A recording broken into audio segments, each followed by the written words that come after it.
With apologies to Mr. Hemingway, I've called my story The Old Guy and the Sea.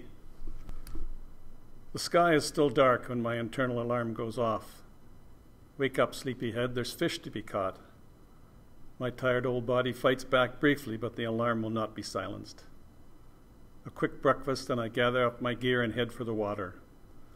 The 100 steps to the beach are nearly invisible, but my feet remember the way. The dawn chorus of birds has not yet to start, and the world is silent as I descend through the cedar grove to the beach. Both ears cocked for Mr. Bear on his early morning prowl. My trusty kayak Lucky awaits, and I portage him and my gear to the water's edge. A sleepy seagull opens one eye to see who has disturbed him, and then turns back as if to say, it's only him again. After loading the kayak, I carefully lower myself in.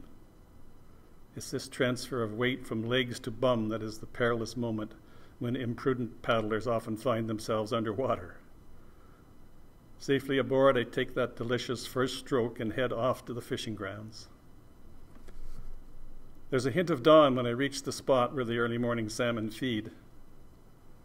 The water is calm with only a gentle riffle from the downdraft off the steep shore. The lure sinks to the bottom and I slowly jig the rod. It's so still I can feel the ocean taking its long exhale as the ebb tide flows down the Malaspina Strait. The rod goes up and down.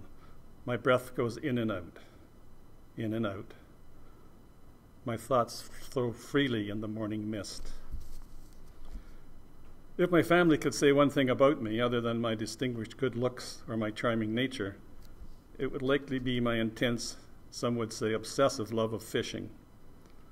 I am convinced this is a genetic throwback to our ancestors' quest for survival, although a fall on my head as a baby has also been mentioned. I don't know if it's nature or nurture or a blow to the head, but some of my earliest memories are about fishing. I remember sitting in my high chair eating a freshly caught trout. Apparently I had not been feeling well, so my father had gone out and caught me a fish. Some say I was a spoilt child, but that's just an unfounded rumor. I also remember sitting in a small boat while my father trolled for lake trout. I know he caught one and placed it beside me to admire. I was hooked. As a boy, I passed many hours, rod in hand, pursuing the elusive bass in Lake Rosso and the wily trout in Shadow River, and on one occasion an ill-fated expedition to a lost lake. My love of fishing lay dormant for many years while I pursued higher education, a career, and marriage. Then one fateful Easter, my wife bought our young son's toy fishing rods. We were picnicking at a small lake near Nelson, and the boys were trying out their fishing skills. However, their toy rods were frustrating them. The fish would not bite the plastic hooks. Then I remembered I had some fishing gear squirreled away in the garage. I drove home and got the boys set up with real hooks. They caught some small fish, they loved it, and my passion was reignited. Of course, getting seriously back into fishing required new rods and several tackle boxes full of gear. Jigs for walleye, plugs for bass, and a whole array of lures and flies for trout. Blue foxes, royal coachmen, wedding rings, deadly dicks. I have them all and more. I don't think my wife knew what to make of this somewhat disturbing aspect of an otherwise perfect husband. She doesn't like fishing as she feels sorry for the fish. Fortunately, she does enjoy eating fresh fish, so she learned to admire my catch and make soothing noises when I was skunked. I have so many fond memories of fishing with my sons during our 20 years in the Kootenays, on the mighty Columbia River, Kootenay Lake, but my favorite was the high mountain lakes. We'd load up Pete, my old red cedar strip canoe, and head up a winding dirt road, arriving at the lake just as the sun rose on Kokanee Glacier.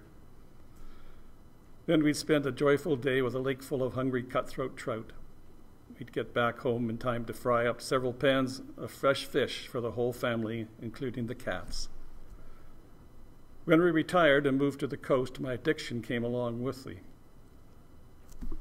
But now there was an additional dimension, the ocean. Cod, red snapper, ling, and salmon, pink, coho, and the mighty chinook. And of course, new gear was necessary. Heavier rods and line, fancy lures like flashers, hoochies, buzz bombs, and McDeeps. My wife and I bought matching yellow kayaks, Lucky and Ducky, and I was blessed with the fulfillment of a lifelong dream, launching a boat from my doorstep and going fishing at will, tides, winds, and fishing regulations permitting. The sun is just kissing the horizon when the salmon strikes hard and my fishing instincts click back into gear. Set the hook, let the fish run when it wants, keep the rod tip up, ensure the line is tight, remember to breathe. There's something almost primal about fighting a fish sitting with your behind at water level.